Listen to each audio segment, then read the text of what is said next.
L'année 2024 est une année dite, ou du moins consacrée, aux problématiques de la jeunesse. Donc l'année 2024 a été déclarée plutôt l'année de la jeunesse en République du Congo, notre pays.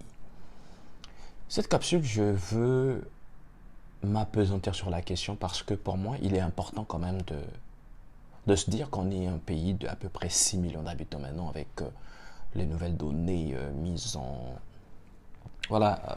publiées par le gouvernement de notre pays. Donc je pense que nous sommes un État, ou du moins nous sommes une nation peuplée quand même des gens consciencieux, des jeunes responsables, des jeunes éduqués, des jeunes exigeants et rigoureux. 2024, année de la jeunesse, c'est une très bonne chose et nous nous en félicitons. Mais je pense que il était convenable de dire le mandat tout entier du président de la République, à mon sens, ce mandat, mais alors ce mandat devait être dédié aux problématiques de la jeunesse. Pourquoi je le dis? L'impression que moi ça me donne, c'est que chaque fois que le président de la République, ou du moins le gouvernement de notre pays, décrète une année comme étant consacrée à la jeunesse, qu'est-ce qu'il en ressort concrètement? C'est de façon palpable, pour ne pas dire terre à terre, dans le trivial de chez moi. Mais très souvent, vous allez voir l'enrôlement de quelques jeunes au sein de nos forces armées pour peupler nos casernes militaires. Et cette année encore, 2024, j'ai vu là tout récemment, pas plus tard que la semaine qui vient de s'écouler, un reportage sur Télé Congo où il est question de procéder à l'enrôlement, donc au recrutement au sein des forces armées congolaises. Et moi je me pose juste une question. Est-ce que l'année dite de la jeunesse, la principale, je ne sais pas s'il faut l'appeler par réforme, mais bon, disons, la principale réforme qui sera diligentée par le gouvernement de notre pays, ce serait uniquement de recruter et d'enrôler des jeunes au sein des forces armées congolaises. Alors, mettons que nous sommes un État peuplé pour l'essentiel des jeunes, donc la population congolaise est relativement jeune, donc nous représentons à peu près 70% de la population nationale. Donc, lorsqu'on prend les 6 millions, si on prend 70%, donc mettons que 6 millions divisé par 2, ça nous donne à peu près 3 millions. Et donc, les jeunes sont à peu près 4 millions. À peu près 4 millions. Donc, si on enlève dans notre sein 1000 ou 1500 jeunes qui seront enrôlés dans nos forces armées congolaises, qui sont nos forces armées, pour qui nous avons le respect le plus total, mais là n'est pas la question. Est-ce qu'on a résolu les problèmes de la jeunesse? Parce que l'impression que ça me donne, c'est que souvent quand on parle de jeunes, notre gouvernement a tendance à croire qu'il s'agit seulement de les recruter et d'en faire des militaires. Mais la question de la jeunesse, ou du moins la problématique dite de la jeunesse, c'est une question transversale. Quand on parle de jeunes, on parle de formation. Quand on parle de jeunes, on parle de santé. Quand on parle de jeunes, on parle d'emploi. Quand on parle de jeunes, on parle d'accès à la justice. Quand on parle de jeunes, on parle de la liberté d'expression. Quand on parle de jeunes, on parle d'entrepreneuriat. Quand on parle de jeunes, on parle des droits des jeunes en tant que salariés. Comment l'État les protège? Comment l'État met en place des mécanismes justement qui seraient de nature à protéger le jeune Congolais qui travaille pour s'assurer que son employeur lui verse ses cotisations sociales auprès de la Caisse nationale de sécurité sociale? Comment s'assurer qu'il a effectivement un numéro matricule, parce qu'il est obligatoire pour tout employeur congolais de déclarer ses salariés auprès de la Caisse nationale de sécurité sociale? Comment s'assurer que le jeune qui a acheté sa parcelle de terrain auprès d'une personne qui s'avère ne pas être le véritable propriétaire et que 2 ans, 3 ans plus tard, le véritable propriétaire apparaissait, décidait de prendre des bulldozers, puis de casser l'investissement d'un jeune? Comment veiller en sorte, ou en tout cas faire en sorte que les initiatives juvéniles, les entreprises de jeunes bénéficient d'exonération, par exemple, d'imposition, donc de fiscalité, pour booster l'entrepreneuriat? Comment s'assurer que les jeunes peuvent avoir facilement accès, n'est-ce pas, à la création, donc au mécanisme de création d'entreprise, tout ça? Quand on parle de jeunes, on ne parle pas seulement de ceux qui veulent s'enrôler au sein de nos forces armées pour devenir militaires. C'est très bien que, et nous saluons justement l'engagement de nos pères auprès justement de nos forces armées, donc ceux qui ont décidé de servir la République sous le drapeau, et qui sont importants, mais en temps de paix, puisque la paix, elle est chèrement acquise, puisque nous sommes et nous bénéficions des dividendes de la paix, je pense que nos forces armées ne sont pas en sous-effectif comparativement, par exemple, à l'hôpital de la République. Et l'État a eu quand même la dextérité d'envoyer des jeunes se former dans les universités d'ailleurs, à Cuba par exemple, où il y a eu des jeunes Congolais formés dans les métiers de médecine, qui sont rentrés au pays et qui aujourd'hui attendent d'être intégrés au sein, n'est-ce pas, de la fonction publique et donc de professer leur métier et soigner et guérir les Congolais. Ces jeunes-là attendent.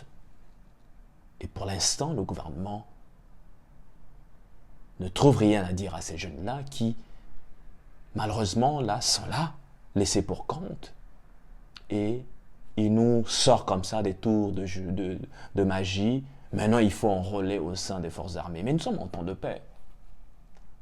Et nos forces armées ne sont pas en sous-effectif, nous ne sommes pas en situation d'agression où il faille justement mobiliser pour resserrer nos rangs. Nous sommes en temps de paix. Et en temps de paix, on doit savoir utiliser les ressources humaines de l'État. Il faut savoir affecter justement ces ressources dans les secteurs névralgiques. Et aujourd'hui, l'hôpital de la République, donc la santé, l'éducation, nos universités, l'éducation de façon générale, l'éducation de base, il y a besoin du personnel, puis il y a besoin de formation, il y a besoin de la formation des formateurs. Il y a tellement d'enjeux que se limiter à recruter 1000, 1500 jeunes au sein de nos forces armées et dire que l'année 2024 a été une année dite de la jeunesse parce qu'on a recruté 1500 jeunes au sein de nos forces armées, les amis, il faut se poser les bonnes questions. Est-ce qu'on est consensueux? Est-ce qu'on comprend véritablement les enjeux de notre temps? Est-ce qu'on arrive à comprendre et à cerner justement notre rôle en tant que jeunes et de ce que nous devons être exigeants vis-à-vis de ceux qui ont décidé un jour de demander notre suffrage? Je suis juste un peu étonné parce que oui, on se réjouit de ceux qui vont avoir du travail, qui vont intégrer l'armée, qui vont devenir militaires, c'est très bien. Et encore une fois, je salue l'engagement de ceux qui décident de servir la République sous le drapeau. Mais nous sommes plus de 4 millions de jeunes. Donc c'est sûr que nous n'aurons pas une armée de 4 millions d'effectifs. Ça veut dire que pour l'essentiel d'entre nous, nous avons besoin des politiques. Et quand on parle, prenons juste un cas tout à fait simple. Quel est l'instrument dont l'État dispose justement pour implémenter ces politiques? C'est un instrument financier qui s'appelle la loi de finances. qui est donc la loi de programmation des dépenses et des recettes de l'État. Mais alors que 2024 a été déclaré l'année de la jeunesse, quelles sont les lignes budgétaires qui ont été prévues pour des questions de jeunesse? J'essaie de parcourir la loi de finances. Pour l'instant, j'ai du mal à voir une ligne budgétaire consacrée aux problématiques de la jeunesse. Et pensez-vous qu'en une année, alors qu'on est déjà au deuxième trimestre de l'année 2024, en une année, on aura résolu les défis, mais alors qui sont des défis générationnels, on va les résoudre en une année? Oui, c'est bien que de décréter. Je pense que c'est tout le mandat du président de la République qui devait être déclaré mandat de la jeunesse. Et qui dit mandat de la jeunesse, en réalité, il n'y a pas un cas spécifique, il n'y a pas un besoin spécifique. Parce que les besoins de la jeunesse sont les besoins existentiels d'une civilisation moderne. C'est-à-dire que les jeunes ont besoin de se loger. Les jeunes, pour se loger, on a besoin d'avoir de l'eau. On a besoin d'avoir l'électricité dans nos maisons.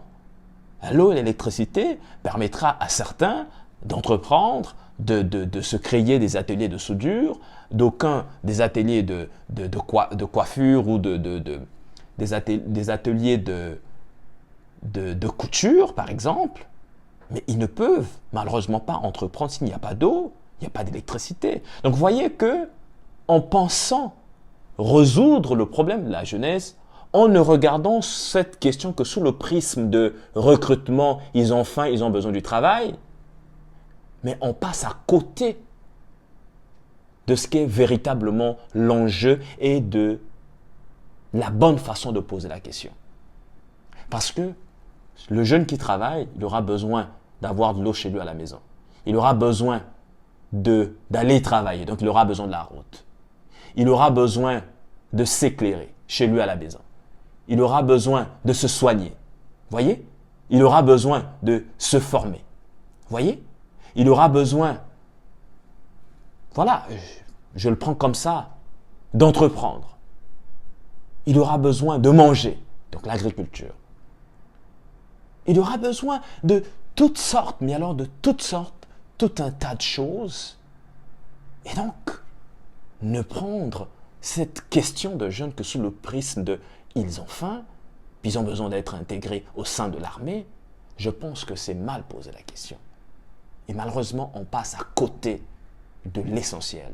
En réalité, ce n'est même pas une goutte d'eau dans un océan.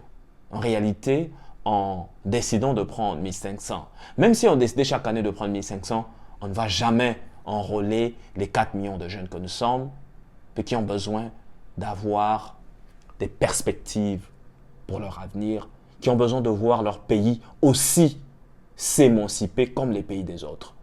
On voit le Sénégal, on voit mais on veut également voir notre pays s'émanciper. Donc notre défi, nos revendications sont transversaux. Nos défis, ils sont transversaux. Ça ne se limite pas qu'au travail. Parce que même quand on travaille, on a besoin de se soigner. Quand on tombe malade, on a besoin d'aller à l'hôpital. Et c'est quel hôpital qui vous reçoit? Ça va être le CHU de Brazzaville qu'on connaît avec tout ce qu'il a comme grief. Donc, messieurs du gouvernement, je pense qu'il faut repenser véritablement la question. En fait, le paradigme, il est biaisé. Le paradigme, il est biaisé. Et puisque le paradigme de départ est biaisé, tout ce qui est en train d'être supposément fait, mais ne pourra pas véritablement rencontrer l'impact nécessaire. Parce que, encore une fois, la question des jeunes, c'est une question qui ne se limite pas au travail.